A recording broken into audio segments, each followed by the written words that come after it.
নমস্কার বন্ধুরা, আপনারা দেখছেন মামনিস রিয়েল লাইফ। আজ বানাবো বাঙালির হৃদয়স্পর্শী মিষ্টি রসগোল্লা।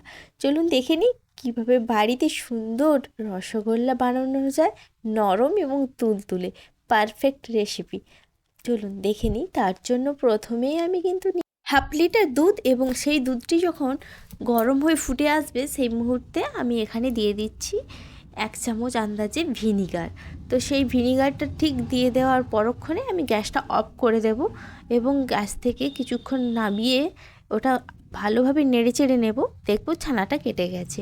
তো সেই ছানা আমরা বেশিক্ষণ জলের মধ্যে না রেখেই একটা বড় ছাঁকনি বা কিছুর মাধ্যমে ছেঁকে তারপর জল দিয়ে ভালোভাবে ধুয়ে নিতে হবে, এবং এটাকে প্রায় 10 মিনিটের মতো এইভাবেই ছেড়ে দিতে হবে। জলটা অটোমেটিকলি যতটা ঝরে যায়, আমরা কিন্তু খুব বেশি প্রেস করে জলটা নিংড়ে নেব না।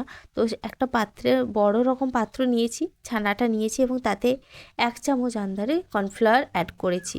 এটার পরিবর্তে আপনারা কিন্তু ময়দাও ব্যবহার করতে পারেন। আর যতক্ষণ ওই পাশে আমরা ছানাটাকে দলে নিচ্ছি, ততক্ষণ আমরা কড়াইতে 2 কাপ আন্দাজে চিনি এবং 1 কাপ জল দিয়ে দিলাম। ওটা ফুটতে থাকুক, আর ময়দাটা এদিকে হাতের তালু দিয়ে ভালোভাবে ঘষে মিনিট 2 ঘষাঘষি করে নরম করে মেখে নিতে হবে। আর চিনির জলটা ফুটে যাওয়ার পর কিন্তু আমি একটা এলাচ থেতো করে এর মধ্যে দিয়ে দিয়েছি। এটা ফুটতে থাকুক, আর তারই ইতিমধ্যে আমি কিছুটা কিন্তু তুলেও রেখে দিয়েছি, কারণ এটার মধ্যে আমরা মিষ্টিগুলো পরে ডুবিয়ে রাখবো। কারণ জলটা ফুটে যাওয়ার পর কিন্তু অনেকটা লালচে ধরনের হয়ে যায়, তাই আগে থেকে আমরা কিছুটা মিষ্টির রসটা তুলে রেখে নিয়েছি, এবং কড়াইতে আরও কিছুটা জল দিয়ে ওটা ফুটতে থাকুক। আর এখানে আমরা ছানাটাকে একেবারে গোল গোলভাবে পাকিয়ে নিয়েছি মিষ্টির শেপ দিয়ে।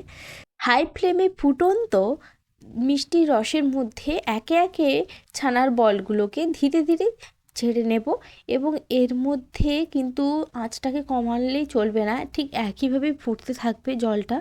তার মধ্যেই ছানাগুলো ছেড়ে দিচ্ছি, এবং দেখতেই পাচ্ছেন সেটা কতটা সুন্দরভাবে ছানাগুলো ওর মধ্যে ফুটতে আছে। তো এইভাবে ফুটতে থাকুক প্রায় 10 থেকে 15 মিনিট। আমি একটা ঢাকনা দিয়ে এটাকে ভালোভাবে ঢেকে দিলাম, যাতে এটা ভালোভাবে সেদ্ধ হয়ে যায়। 10 থেকে 15 মিনিট পর একেবারে মিষ্টিগুলো ফুলে ফেপে একেবারে রেডি আমাদের মিষ্টি। তো আমরা ওই মিষ্টির রসটা যেটা আমরা তুলে রেখেছিলাম একটা পাত্রে, তার মধ্যে এগুলোকে এবার তুলে নেব। তো মিষ্টির রসটার মধ্যে আমি হালকা কিছুটা জল দিয়ে আরও একটু পাতলা করে নিয়েছি, আর মিষ্টিগুলোকে এর মধ্যে তুলে ডুবিয়ে নিয়েছি। গরম গরম রসগোল্লা খাওয়ার জন্য একেবারে রেডি।